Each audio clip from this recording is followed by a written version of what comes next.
I don't think Steve's going to be here. He said he just got Gene back from the hospital. Oh, really? Yeah. So he sent me a text.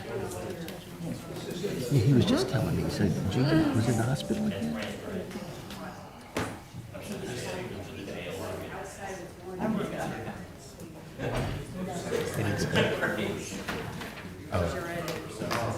It was a nice day. When he was telling me the other day, he said, not sure, but it looks that way.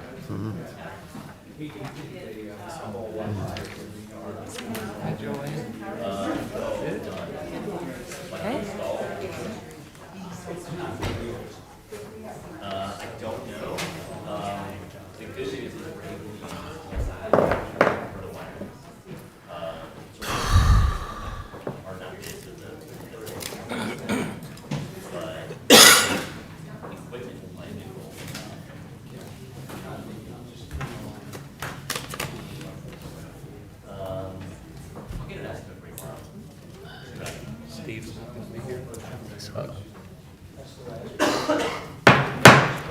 Okay, I want to welcome everyone to the Monday, April the 29th, 2024 regular St. Charles County Council meeting.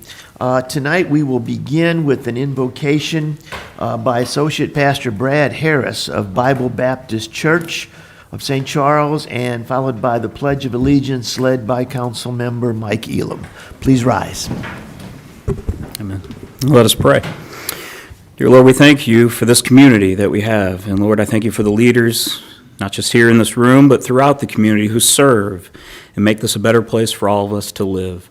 I pray you bless them, bless their families, bless those, each and every one of those who help make this the place that we enjoy living. And I pray as they do business to further the things that need to be cared for, that you would bless and give wisdom to each and every one involved this evening. Thank you for your love and grace and mercy. In Jesus' name we pray. Amen. Amen. Show me the pledge. I pledge allegiance to the flag of the United States of America and to the republic for which it stands, one nation, under God, indivisible, with liberty and justice for all. Thank you. Please call the roll. Councilmember Swanson. Here, ma'am. Councilman Brazel. Here. Councilman Elam. Here. Councilman Hollander. Here. Councilman Hammond. Here. Councilwoman Schneider. Councilman Baker. Here. First on the agenda tonight is a public presentation. In 2023, the St. Charles County Council passed Resolution 23-04, naming St. Charles County as a Purple Heart County. Walter Sly, Chief Warrant Officer number 5, a U.S. Marine Corps retired, and past Commander, Department of Missouri Military Order of the Purple Heart, is here tonight to make a presentation. Sir, please step forward, and you can speak right there in the middle. Thank you. Well, thank you very much, and I've been remiss in not getting you a plaque showing the council, that you are a Purple Heart County, and you can show it in the courthouse here, and I really appreciate it because you're not only recognizing your Purple Heart recipients, but your veterans also.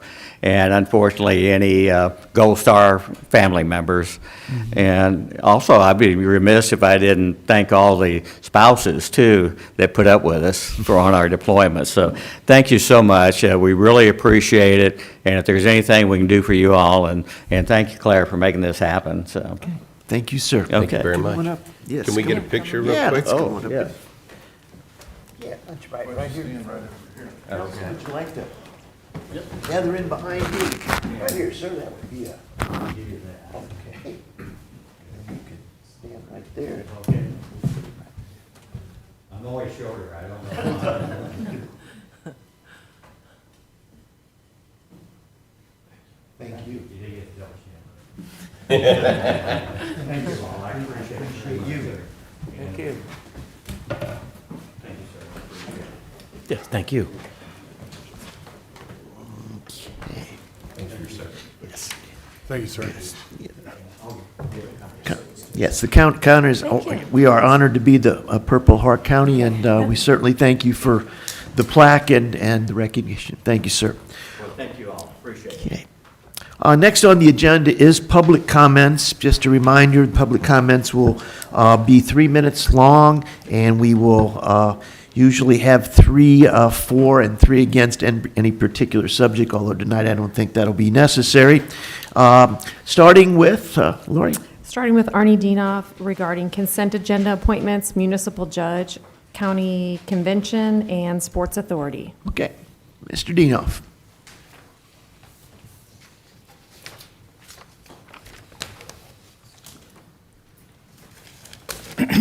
Good evening, Mr. Chairman, members of the council. My name is Arnie C. A.C. Dienoff, County Public Advocate running for United States Congress, District 3.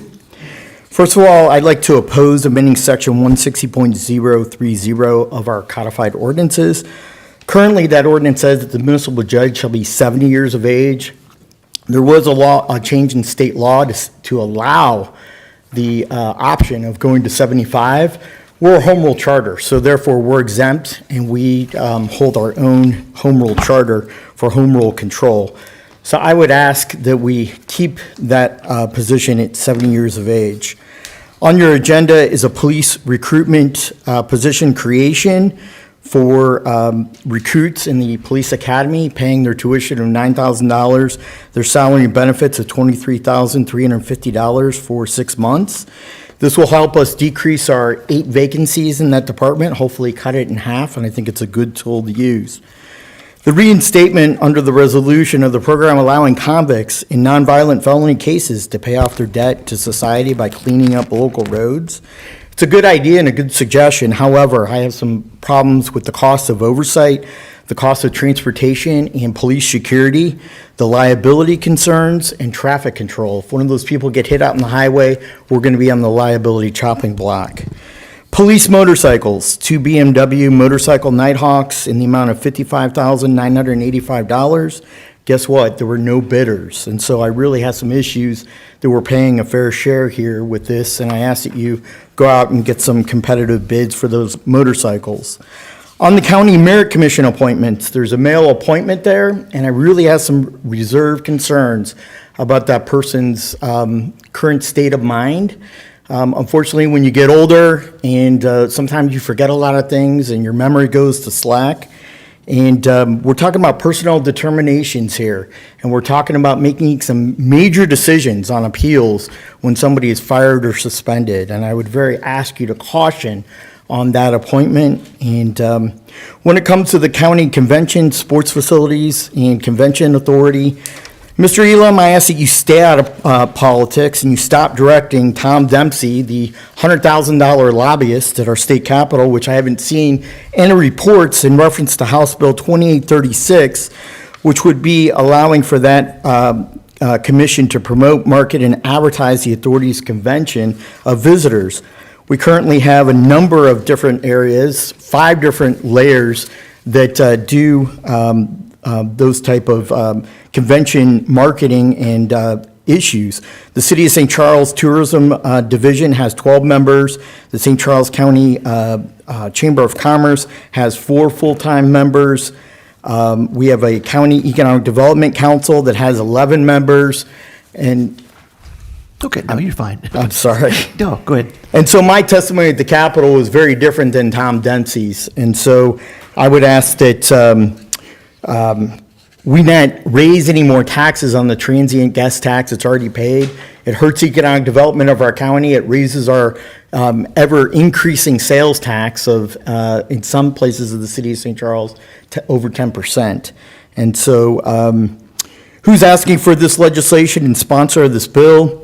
I look forward to your response, and I heard there was Mike Elam. I'm requesting that Wendy Hausman immediately withdraw this bad, politically motivated red flag legislation. The St. Charles County Convention and Sports Authority has never asked for and does not want this legislation. I spoke to 3 out of the 5 commissioners. There are several taxes being collected within 5 entities, and hundreds of thousands of dollars of money is being spent on advertising, marketing, tourism, and I ask that you defeat and crush this bill 2836. Those are my comments, Mr. Chairman, and I appreciate it. Thank you, Mr. Dienoff. Anyone else? Regina Orr regarding neighborhood parking and the convention center.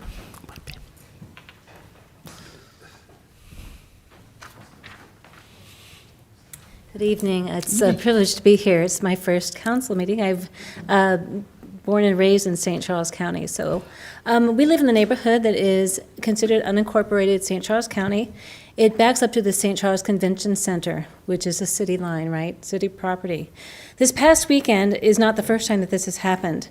But every time they have, there are certain conventions that they have there that draws such a large volume of participants that they literally take over the neighborhood with parking. The convention center does not have adequate parking to hold. This was an anime convention. The people come out of the woodwork. They park on both sides of the street to the point that if one car opened the door on one side of the street, another car opened the car door on the other side of the street, you could not walk between. I have a 92-year-old aunt that lives by herself, that lives on Valley, which is in our neighborhood. And had there been a medical emergency, an ambulance or a fire truck could not have possibly gotten to her. There was a car that, or a minivan that got the back window broken out. I was talking to one of the officers that had responded Sunday morning. I think they were investigating, but it was an assumption that this crowd, someone from the crowd wasn't happy about car getting towed away or whatever, broke the back window out of this minivan. So I don't have a solution, but some suggestions might be for the highway department to put no parking this side of the street and keep them there. The streets are narrow. We do not have sidewalks. We don't have street lights. And if they could just either, like I said, the highway department put a no parking this side of the street for the people that don't have common sense to know you can't park on both sides of the street. So anyway, for the safety of my community, I would appreciate some help with this. We are at wit's end. This particular convention, I believe it's the third time that I know that they literally took over the neighborhood. There were like 5 or 6 blocks that were both sides of the street, people parking. There are probably 3 conventions that the convention holds every year that draw these large crowds. This one in particular, in consideration of the neighborhood from the participants, it's a different crowd altogether. So anyway, I appreciate you listening, and I look forward to having some help. The next meeting, if we can come to it, I would gladly bring some of my neighbors, and they can voice their opinion and their concern as well. Thank you. Thank you, ma'am. It was the final speaker. That was final speaker. Okay. All right. Next on the agenda is an oral report from the county executive, and he's not here this evening, so we can move on from there. Next up is our consent agenda. Are there any items to be removed from the consent agenda? Yes, sir. Yes, Mr. Baker. Yeah, I'd like to pull the change order number 1 with the asphalt overlay with E. Meyer Contracting and change order none with concrete removal and replacement with Amcon. I'd like to talk about those 2. Those 2. Okay, do I have a second? Second. All those in favor say aye. Aye. Okay, those 2 items are removed. Do I have a motion to approve the rest of the consent agenda? Motion to approve is amended. Second. Okay. All those in favor say aye. Aye. Opposed? Okay. Now we come back to the 2 items that Mr. Baker wants to discuss, and the floor is yours. Thank you. So I certainly like the fact that we're doing more concrete replacement, more asphalt overlay, but when these change orders are over 50% of the original contract total, the question comes to me whether it'd be cheaper to go ahead and rebid it now and have more competitive pricing. I mean, that just seems like a large amount of money, and so I'd like to kind of understand if this makes sense from a financial standpoint to not rebid this. I mean, we're stuck on always trying to get more than one bid, and here we're not. We're just taking an old contract unit price. So can I have someone shed some light on that? We're talking $803,000 for concrete and over $1 million for asphalt. So I don't think we'd be rebidding at this point. These projects have already been awarded and already had notices to proceed on some of them. I think both of them, actually. So it would actually just be a new bid for this amount, if that's what you want to do, instead of putting it onto Well, the that- existing contract. That's what I'm saying, the part that you're wanting to do. The biggest issue I would see with that is, historically speaking, we get our best bids when we bid things out in, February, early March, which is what we typically do with these types of projects. Since we do them every year, we have all the paperwork ready to go earlier in the year. Anytime we bid something out as we approach summer, we always end up with higher bids. Contractors are busier. They've got their work scheduled for the year. And That's a fair answer. I wouldn't expect the bids to get better. I Okay, guess is my so point. that's a fair answer, but what was the reason why this additional area wasn't included in the original bid? So if you remember, last meeting, we had a similar change order.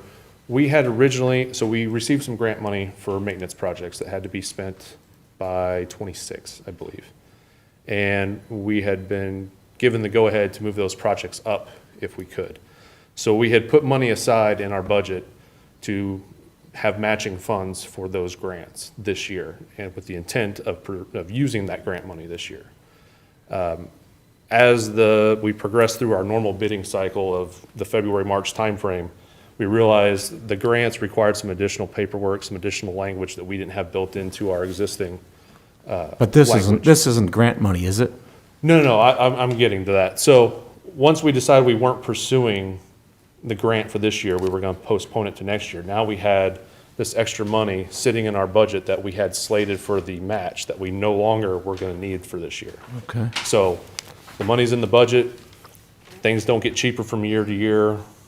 We might as well go ahead and use it on our existing contracts and get some more work done this year. That was the intent. Okay. And that was a similar intent to one of the change orders at the last meeting. Thank you. And John, Yep. can I Yes. just add that there's a waiting list of additional concrete that's deteriorating? Oh, yes. And both concrete and asphalt. We never have the budget to be catching up, so. No, I love the fact that you're doing more work, trust me. My point is, could we do even more work if we bid it and get a competitive price now? But I do understand what you're saying with the timing of year, but could we rebid this next February and even get more done and roll this money over into next year's budget? We haven't seen a lot of drops in unit prices as the years of the last few years. Inflation seems to keep going up. Fuel prices and oil prices keep going up, so asphalt gets more expensive. And we haven't seen any significant decreases over the last couple of years, so. Well, oil prices has come down and then it spiked back up. So, if that was the Yeah, case where it does come down, it's a gamble. It is a gamble. But I know our procurement process is very particular on bidding and getting enough bids for stuff. But, again, I don't think this is a bad idea, because this is more work that's being done, which I like. I just look at is this the best use for our money, that we couldn't even get more done if we went out to bid? But I do understand your comment about the timing of year, so. Yeah, I would say that if we were to bid it out now, I would think it would be unlikely to get a better bid. Could February prove better? Maybe. But again, it would be a gamble. We were pretty happy with the prices we got this year. We had multiple bidders. I would recommend, let's try and get some more work done while we can, because every year you wait, something deteriorates a little further. Maybe something that could have been maintained by a cheaper alternative by next year needs something, more robust, and it ends up costing more anyway. So- Fair enough, thank you. Mr. Brazel. John, on the base bid, there were multiple bidders, correct? Correct. Okay, so on the second, on the add-on for the $1 million, is the unit cost the same as when they primarily bid it? Yes. So they would have been low bid anyway? Yes. Okay, that's what I want to know. Yeah. All right, need a motion to accept the two items that had been removed from the Make a consent. motion to approve. Okay, I need a second. Second. Okay, all those in favor say aye. Aye. Opposed? Okay, that concludes the consent agenda. The next thing on the agenda is a resolution, Resolution 24-02. Okay. Will we comment on it now? She'll read it. Have we read it first? Okay, thank you. Resolution 2402, sponsored by Joe Brazel and Tim Baker. A resolution encouraging the St. Charles County Circuit Court to reinstitute its program allowing convicts and nonviolent felony cases, to pay off their debt to society by cleaning up local roads. Whereas Councilmember Baker noted during the April 8th, 2024 council meeting that there is a lot of trash in our county, and whereas in 2018, former 11th Circuit Court Judge Ted House established a program allowing convicts to work off their community service sentences by picking up litter, and whereas this program involved the Circuit Court working in conjunction with the Missouri Department of Transportation and the Missouri Division of Probation and Parole, and whereas this program was a success, with Judge House stating the probationers like it, they feel like they are doing something meaningful and helpful. And whereas this program was brought to an abrupt halt as a direct result of the COVID-19 pandemic, and whereas now that the impacts of the pandemic are beginning to abate, the time is right for the Circuit Court to reconsider reinstituting this program for the betterment of the community. Now therefore be it resolved by the County Council of St. Charles County, Missouri as follows. Section 1. The St. Charles County Council hereby encourages the St. Charles County Circuit Court to reinstitute its 2018 program allowing convicts in nonviolent felony cases to pay off their debts to society by cleaning up local roads. Okay. Now, comments? Yes. Mr. Baker? Thank you. So this was a resolution that I really wanted to get on the docket or the agenda. So, and I think I mentioned this last time, but I've been around. I've been to Scottsdale. I've been to Sarasota in the last 6 months, and when you get back to St. Charles County, it's kind of embarrassing. We got a lot of trash, and I know it was brought up about the cost. And so how I envision the program is that instead of maybe 60 days of incarceration, we can lower that term in exchange for voluntary cleanup of our streets, which, of course, it costs us to house, it costs us to feed, and all the other stuff that we have to do, the medical care for people in our county jail. We have an overcrowding problem. So this is just, in my opinion, one good use of people that are serving time in our county jail. So I would hope that we'd all support this. Thank you. Other comments? Yeah, on the surface, it certainly looks like a good idea. I have not received any information from anyone, as an example, from Sheriff's Department or whoever that would be supervising, these workers. I don't know if there would be a problem there or not, but Well, I talked to Sheriff did you? Scott Lewis, and Okay. he is full supportive of this, Okay. but I don't think he's got any involvement, because it's my understanding that this would fall under Department of Corrections, which does not fall under the Sheriff's Department, but not to speak for Mr. Lewis, but I think his comment to me is he'd like to help out any way he could, so. Okay. Anyone else? Okay. All right. Seeing none, please call the roll. Resolution 24-02, sponsored by Joe Brazel and Tim Baker. A resolution encouraging the St. Charles County Circuit Court to reinstitute its program allowing convicts in nonviolent felony cases to pay off their debts to society by cleaning up local roads. Councilman Swanson? Yes. Councilman Brazel? Yes. Councilman Elam? Yes. Councilman Hollander? Yes. Councilman Hammond? Yes. Councilwoman Schneider? Councilman Baker? Yes. Okay, resolution 24-02 passes. Okay, we now have bills for final passage, beginning with bill number 5287.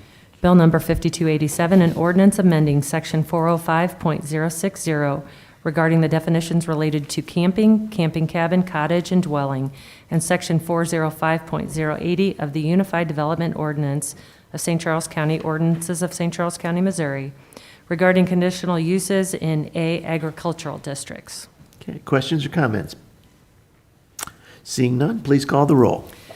Bill number 5287, an ordinance amending section 405.060 regarding the definitions related to camping, camping cabin, cottage, and dwelling, and section 405.080 of the Unified Development Ordinance of St. Charles County, Ordinances of St. Charles County, Missouri, regarding conditional uses in A agricultural districts.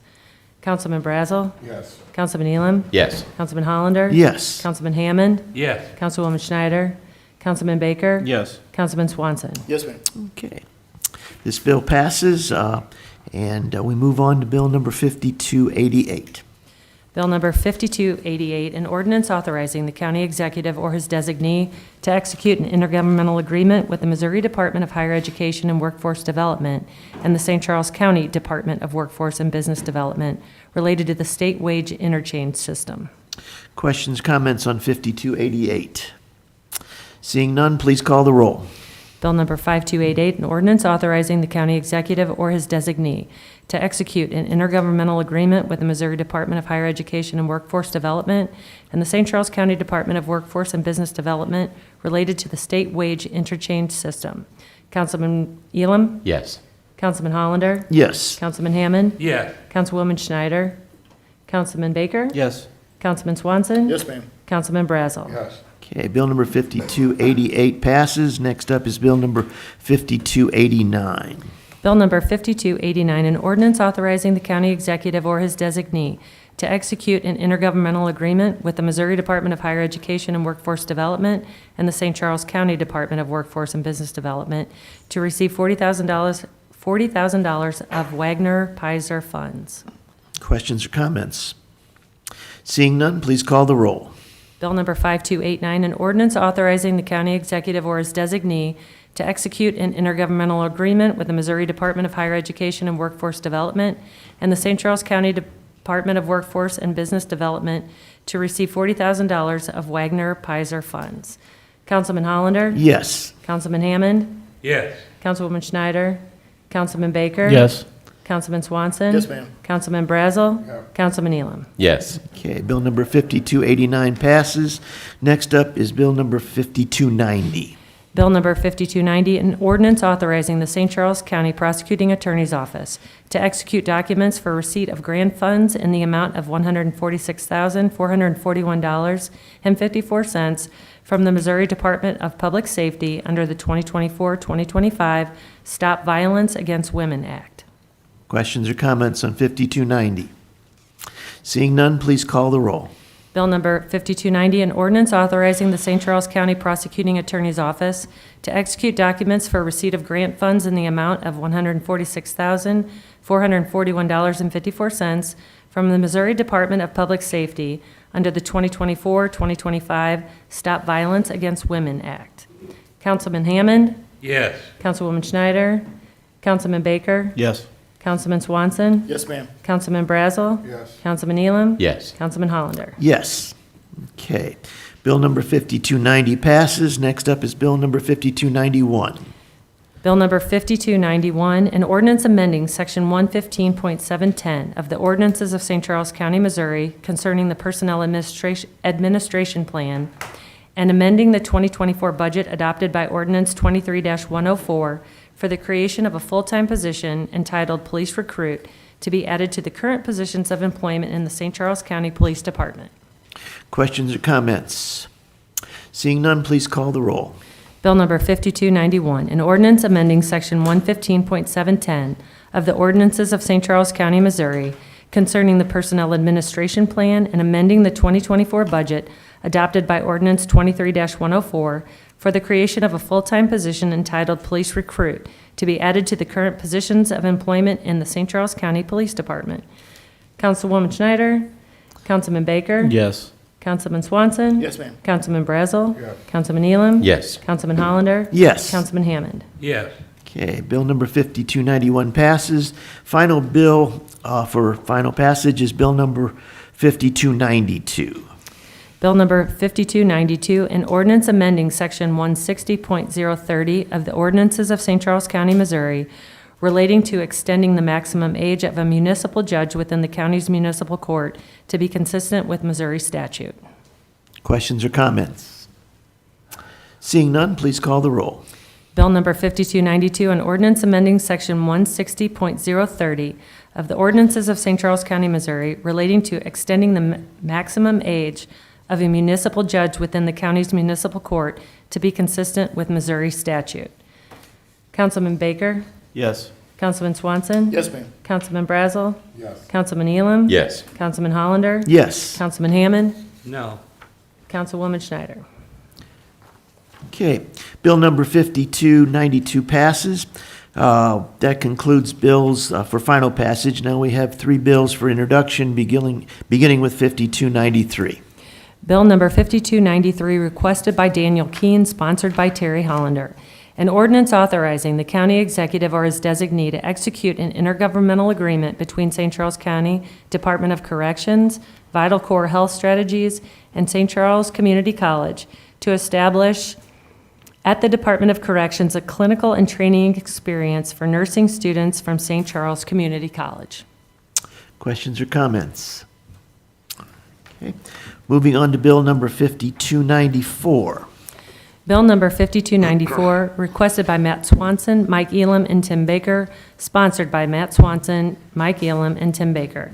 An ordinance amending Section 405.415 regarding the definitions related to additional yard requirements, specifically the width of driveways of the Unified Development Ordinance of St. Charles County, Ordinances of St. Charles County, Missouri, in all residential districts and in the A agricultural districts.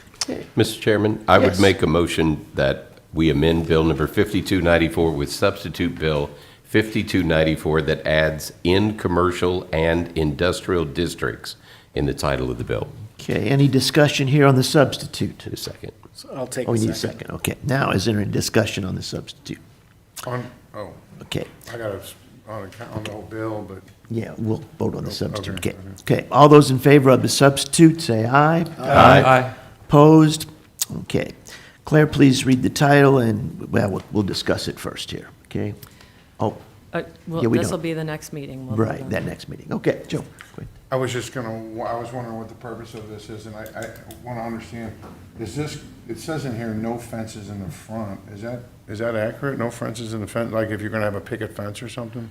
What we're doing with this bill is cleaning up the language with a couple of different things, and Mike, you can come up and talk about it if you want. One of the things that we had was a restriction on the width of driveways. So if your driveway, if you were adding a fourth car, then you could only do a 30-foot wide driveway back to the setbacks. Then after the setback, you can go as wide as you want to go. So this is just allowing to get rid of that language. So it would be able to fit if you want to put a 4-car garage, you can put concrete there. But Mike had some other things that we wanted to change because there's confusion. If you're putting in a driveway that's going to butt up to a county road, then you may reach out to John's department and get approval from the highway department to put your driveway in to where it's going to connect to the road. And people thought, well, I've got a permit from highway now. So that's the county. And if I have a permit from the county, I can build my driveway.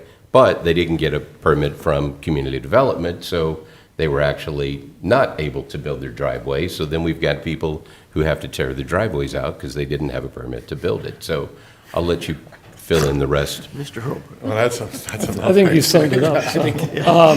Good evening. So, yeah, the actual ordinance right now is worded as such that the garage cannot be wider than the driveway cannot be wider than the garage, or up to 30-foot max.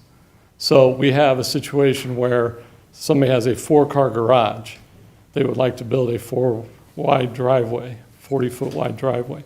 They cannot currently under the current ordinance. So this ordinance would amend it so that it's not wider than the garage, period. It's not putting a max square footage on it, or size. The only issue that we have with it, frankly, the way it's worded now, it's not an issue, but it's something that we're going to address when we do the UDO overwrite coming up here, is we currently do not have a lot coverage requirement in St. Charles County unincorporated. There are cities that have that, a lot coverage. So somebody could technically build a very big, wide garage, as wide as their, or a driveway, and that's a lot of concrete. That's a lot of stormwater. And so that's a little bit of a concern from our perspective.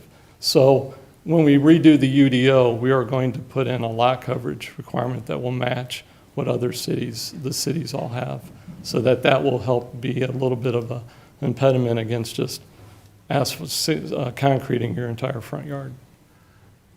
I still got on the fence though, That's just in the language currently. There's no change to that. That's not new. it's just, okay, all right. Mr. Hammond. So are we limited to 20 feet or 30 feet? It's as wide as the garage. So if there's a 30-foot wide garage, then they could have a 30-foot wide driveway. If it's 40-foot wide garage, they could have a 40-foot wide driveway. I guess my concern is, you know, when you have teenagers and you want to have a wider driveway so you can get in and out of yours, and so the teenagers can park next to the driveway, I hate to be too restrictive and hold it to, if you only got a 20-foot wide garage, I think we should have a minimum of 30 feet. The one thing I'd point out, I'm not sure when the ordinance was written, when the language was put into place. I don't know the reason for the policy. The cities don't really have a maximum width on driveways. It's not something I've seen in any community that I've worked for in the past. So it was very specific. And we did have the problem where highways issues a special use permit for access to the right-of-way. They're not looking at the width. So they can issue that special use permit, but then community development has to make sure it's meeting this width requirement. So there have been times where somebody got a special use permit, put a driveway in, we get called because a neighbor complained or somebody, and we go out and say, yeah, you're exceeding the width, you gotta tear it up or figure out what you're gonna do. And it's caused some problems. So the other part of this is that highways will now be more involved in the width part of it as part of this as well. So that will help prevent those issues. But back to this question, I think if the garage is 20 feet wide, two-car garage, and they want to have a third driveway, can they go wider than the width of the garage? It's up to, it doesn't have the 30-foot, right? We took that out. That does say no wider than the garage. Yeah, so right now it's as wide as the garage. Yeah, I would like the council to consider changing that, because if you got a big side yard and you want to have a parking on the, I think this is good, but I think it should. Yeah, right now it's to the setback line, so they can absolutely put another row of concrete on the side of the garage or going around or going to a detached garage or something like that. But right now, we measure it to the setback line. Sometimes that's right at the house. Oh, I see, so you could do a wider garage, it's not just the.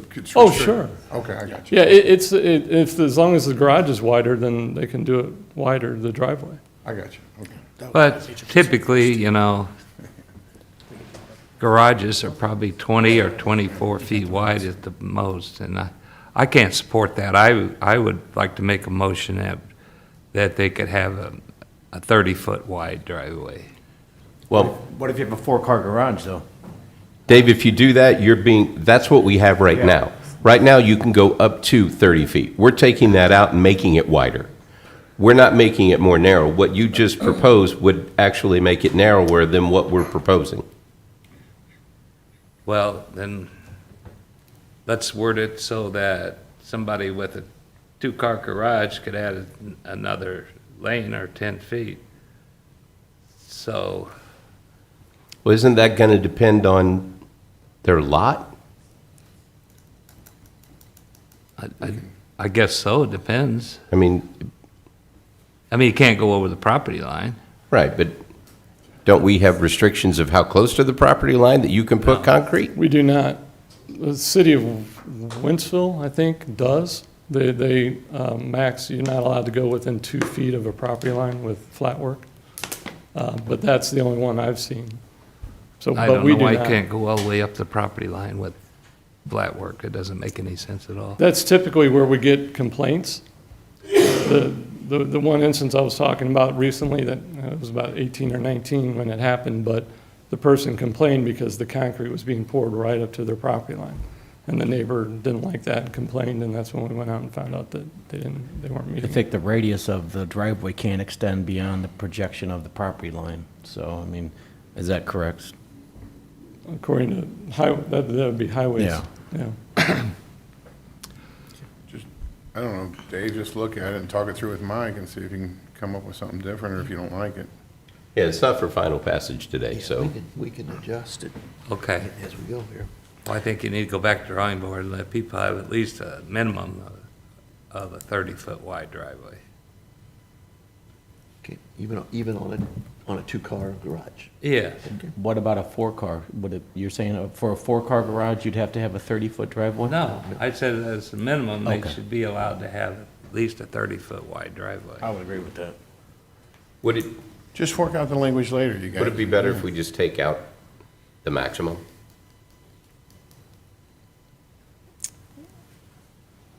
I believe, That's a lot of concrete. I know. I mean- That's why we ended up with the language that we ended up on, so that was the original intent. When the idea was brought up, staff was reviewing it. We were just take the width out and let highways determine what's safe from an access point of view. But the issue there is then you get into somebody could concrete their entire front yard. So without our lot coverage requirement that we don't have right now, we're going to add it into the UDO, which will be in the next year and a half, so maybe 2 years, within the next couple of years. We'll have that. We won't have that in the interim. So that's the only reluctance we would have with removing it completely. okay. And the challenge with the lot coverages is it's specific to each zoning district. So if you have a smaller lot, the coverage ratio may, generally the percentages is different than if you have a larger lot. Right. So then it gets to be more complicated. So Councilman Hammond, are you saying that you'd like it, if you have a one-car garage or a carport, you're thinking they should be able to have at least, they could have a 3-car wide driveway, even if it's going up to a carport? Absolutely. So it wouldn't be minimum, because you're not saying that I cannot have a 10-foot driveway, right? Because if Oh, you someone wanted can. a 10-foot driveway, they can have a 10-foot driveway. So You it can have a wouldn't be minimum. 10-foot driveway, but you ought to at least be able to go 30 feet wide. Right, but you said minimum. So Yeah. Be max, yeah. Be max. I'll follow Joe's suggestion, and how about we discuss this offline and see if we can wordsmith it to a way that everybody can be happy. Okay. Fair with that, Dave? Yeah. Sounds good. All right. Thank you, sir. Last bill for introduction is Bill number 5295. Bill number 5295, requested by Tim Baker and Joe Brazel, sponsored by Tim Baker and Joe Brazel. An ordinance amending Chapter 205 of the Ordinances of St. Charles County, Missouri, relating to nuisance animals. Okay, questions or comments here on nuisance animals? Mr. Baker? Oh, Mr. Swanson? Why did you guys bring it up? What's the concerns with it first, and then I'll go to... We have, I have a resident in my district that has a macaw outside, and I've heard that the racket this bird makes, and it's way worse than a barking dog. And the problem is that these folks can't enjoy just being outside when the bird's out. It's just, I mean, you can hear it from houses away. So, and right now, every time that happens, they have to call the police as opposed to animal control. All right. Then within Section 2, point E, the violation and the infractions punishable was stricken, and I didn't know why that was stricken. Does anyone have an answer to that? Rory? That would have been on page 541.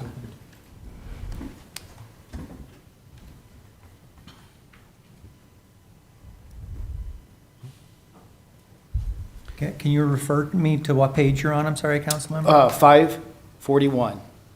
Section 2, Part E, a violation of 205.060, an infraction punishable by a fine of $50, and it goes on from there, and it was all stricken.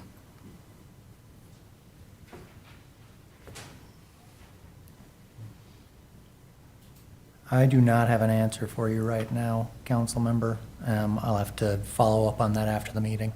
Okay, I just saw that was kind of odd to remove a penalty for an infraction, but if we could get clarification by the next meeting, that would be great.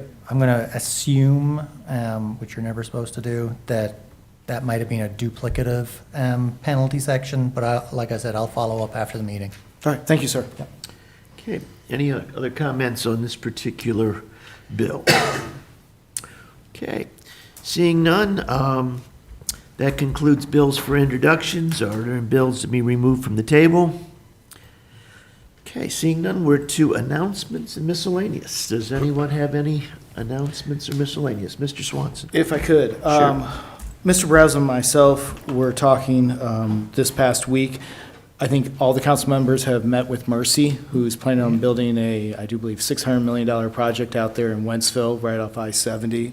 And I think both of us would appreciate a resolution of support from this, now that all of you guys have met. We have already submitted that to council. If we could have that drawn up at the next meeting, if you guys are all supportive of that? Absolutely. Of course. All right, No thank you. And then on a more somber note, we talked earlier, and I wasn't going to do this, but after our Purple Heart Marine was here, come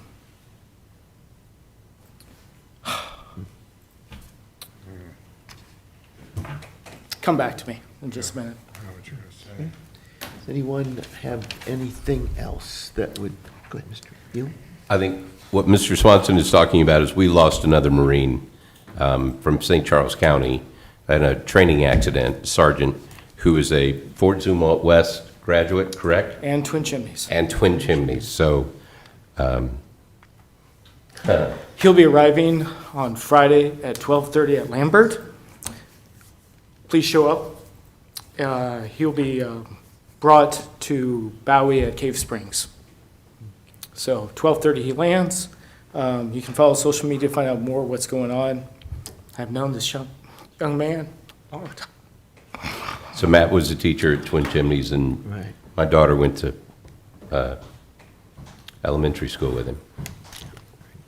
We've lost some fine young men in this county. It's very, very difficult. Okay. Is there anyone else that has any announcements or miscellaneous? I just want to make I've stated this before, but I think our Parks Department has just done a fantastic job. I visited some of the parks over this last weekend, and they probably don't get the recognition that they should. And Ryan, thank you. Thank everybody. We've got great parks, and for people not to enjoy them, it's a shame. So thanks again, Ryan. I second that. My wife and my grandson and I were at Kisker Park yesterday on an incredibly beautiful day. Which one? Kisker. Veterans Memorial. Veterans Memorial, okay. It's on Kisker Road. But anyway, it was. That's a great park. It is a phenomenal park, and my wife, this is at least the 5th time we've been out there, but she always makes the same comment, is that this is unbelievable, how well it was put together, and just the history and just the way everything's put together, so. One thing, yes. Gary, I found out late last week that the county council doesn't certify elections anymore, which was very curious to me, because we've been doing it for a long, long time, for as long as I've been on council. I did reach out to Roy, and he gave me some answers, but I'm going to look into this a little bit more, because since 2022, the council doesn't certify elections anymore, and I don't really understand that. And the council, it's not an ordinance that we didn't do anything. It's not in our charter. I'm going to do a little deep dive in that. And I just asked Roy these questions this afternoon, so I don't mean to put him on the spot. He answered some of them, but I think it's something we should look into, because I find it very strange that we're certifying all the elections for years, and all of a sudden, boom, we don't even do it with no conversation. Not that I was aware, we didn't even talk about it. I believe, if I understand correctly, we've never certified the election. The election is certified by the election authority. We accept. Accept it, yes. We That's what I accept meant, it, yeah. and that's what we did in '22. We accept the certified results from the election authority. The county council being an elected body, I assume everybody can agree, you would not want elected officials telling the election authority how to certify an election. If that was the case, that elected body could always win. That's because correct. we No, would I meant- always control. that's So correct, we don't yeah. certify, we voted on it. accept We their accept it. certification. Yeah, that's correct. I misspoke. We do. We have been forever, but I just thought that you guys might want to know that. Okay. Okay, anything else? Motion to adjourn. Do I- All right, we are adjourned. Thank you, folks, for your attention.